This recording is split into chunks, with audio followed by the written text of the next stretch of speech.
user of the bus. I, in fact, took the bus to get here. Art 75. And every single day, a minimum of one member of my household is on a Metro bus on Columbia Pike. Okay. Yes, sir.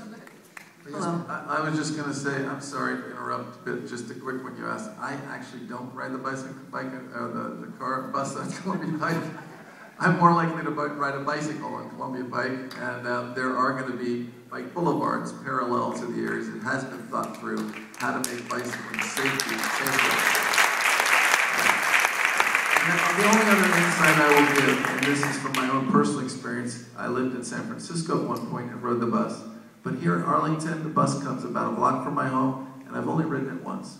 And I think I'm a little embarrassed about that, but I do think it's something of a reality that, in fact, the statistics show, my experience validates, that if it is a fixed rail system, you are much more likely to get a higher ridership than a bus. Sadly true. So I used to ride a bus and commute that way all the time. I have not lately. And it all gets back to the point of what people want. I think that's what you want to be comfortable, right? Well, one of the reasons streetcars have higher capacities is in general more people stand. I think most people want to sit. So the bus rapid transit, the bus system, modern buses, and by the way, these vehicles look the same.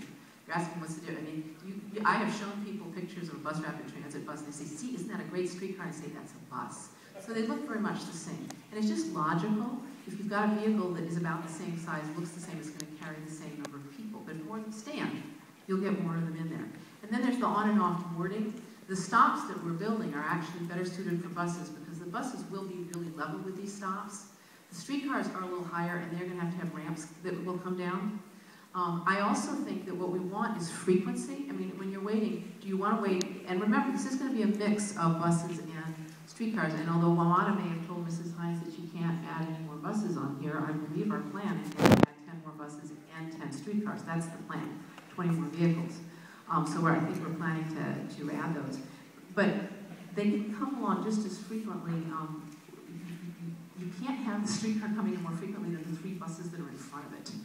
All right? And you're not going to move any faster than the 3 buses that are in front of it. And if there's a fender bender on the road, you're sitting there. Or you're probably getting off and getting on one of the buses that can pull around. So what we want, the question is a good one. I believe we all want the same thing, a comfortable, efficient, effective ride.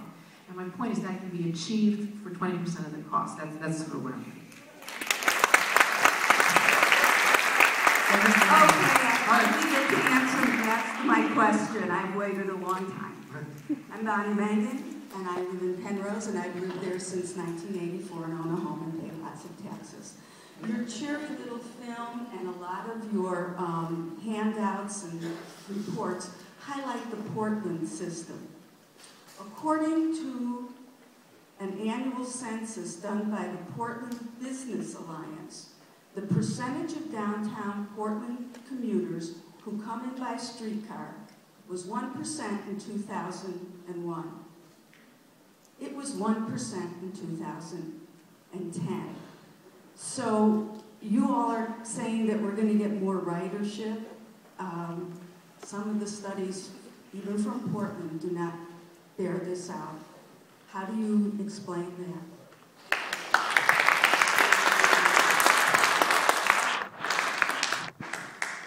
I'm not familiar with that particular study, but I do know that the Portland ridership has grown over the years, and it grows particularly as the system expands. They're expanding it still. They're building a new line on the other side of the river, and they're linking that line to the original line. 1% isn't necessarily a constant. The streetcar originally opened in Portland in what was known as the Pearl District, which was an old brownfield. Most of the development around the streetcar system is new. 1% in year 1 can be very different than 1% in year 10 when you've had a lot of growth. Because as the base grows, the real number grows. So I'd like to know what the real numbers are, because my understanding is their system has fact seen ridership. They're now carrying, as I understand it, 14,000 passengers a day on their system.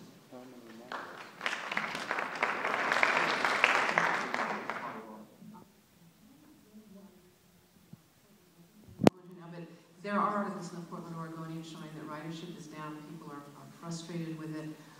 The operating revenue is eating into their local budget and eating into other things, which is my concern from here, but you'll need to go online and check that out.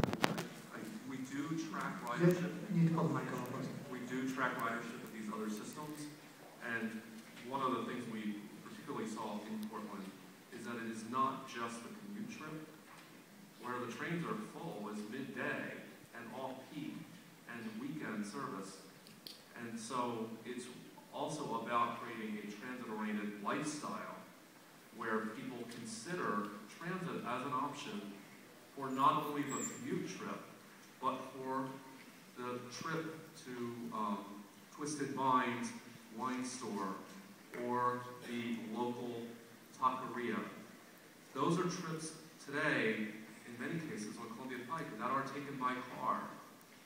And those are trips, if we can peel those off to trips that are comfortable walking and transit trips, it could make a huge difference for the Columbia Pike community. And I need to be very clear, from a staff perspective, we support bus and rail. We have a robust rail and bus program. I use both all week. And so this is not an either or, it's both. So I just think we need to keep that in mind.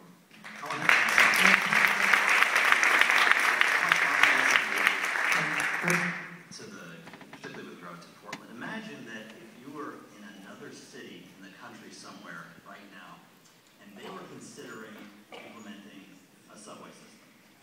And people said, you know, back in Washington, D.C., they did this metro rail system, and it's been tremendous. It's moving all kinds of people. Lots of people are using transit, and they've had development all around transit. This place in Arlington, they've had so much development around transit. 10% of their land has 90% of the development and pays half their taxes. And somebody there went to the internet and looked up, Googled metro problems. How many sites do you think they'd find that said how terrible metro is here? But does anybody believe that we in Arlington would be better off if we had not done metro 40 years ago?